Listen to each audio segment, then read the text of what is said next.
China വീണ്ടും പ്രളയത്തിൽ മുങ്ങിത്താഴുന്ന കാഴ്ചയാണ് വന്നുകൊണ്ടിരിക്കുന്നത്. അതോടൊപ്പം ഹെയ്ത്തിയിൽ ശനിയാഴ്ചയുണ്ടായ ഭൂകമ്പത്തിൽ മരിച്ചവരുടെ എണ്ണം 1300 കടന്നിരിക്കുന്നു. 2800-ലധികം പേർക്ക് പരിക്കേറ്റു.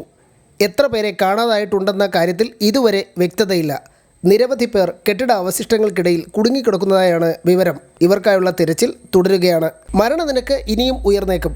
ഹെയ്തി തീരത്ത് സുനാമി ഉണ്ടാകാനുള്ള സാധ്യതയുണ്ടെന്നും ജനങ്ങൾ ജാഗ്രത പാലിക്കണമെന്നും രാജ്യത്തെ കാലാവസ്ഥാ വകുപ്പ് വീണ്ടും മുന്നറിയിപ്പ് നൽകി. പ്രധാനമന്ത്രി ഏരിയൽ ഹെൻറി രാജ്യത്ത് 1 മാസത്തേക്ക് അടിയന്തരാവസ്ഥ പ്രഖ്യാപിച്ചിട്ടുണ്ട്. തിങ്കളാഴ്ച കനത്ത മഴയ്ക്കൊപ്പം ഹെയ്തിയിൽ ആഞ്ഞടിക്കുമെന്ന് മുന്നറിയിപ്പ് നൽകുന്ന ട്രോപ്പിക്കൽ സ്റ്റോം ഗ്രേസിന്റെ വരവോടെ രക്ഷാപ്രവർത്തനം കൂടുതൽ സങ്കീർണമാവാൻ സാധ്യതയുണ്ട്. പെട്ടെന്നുള്ള വെള്ളപ്പൊക്കത്തിനും സാധ്യതയുണ്ടെന്ന് US നാഷണൽ ഹരിക്കെയിൻ സെന്റർ അറിയിച്ചു. അതേസമയം ശക്തമായ മഴ പെയ്തതോടെ ചൈനയിൽ വീണ്ടും അതിരൂക്ഷമായ പ്രളയം ഉടലെടുത്തു. 21 പേർ ഇതിനോടകം മരിച്ചിരിക്കുന്നു. ഹൂബെ പ്രവിശ്യയിലാണ് ഇത്തവണ പ്രളയം രൂക്ഷമായത്. 400 സെന്റിമീറ്ററോളം പെയ്ത മഴയിൽ 11.5 അടി ഉയരത്തിൽ വെള്ളം പൊങ്ങി. ഇതോടെ ജൂലൈ ഓഗസ്റ്റ് കാലയളവിൽ പ്രളയം മൂലം രാജ്യത്ത് മരിച്ചവരുടെ എണ്ണം 313 മധ്യ ചൈനയിലെ പ്രവിശ്യയാണ് ഇപ്പോൾ പ്രളയം സംഭവിച്ചിരിക്കുന്ന ഹൂബെ.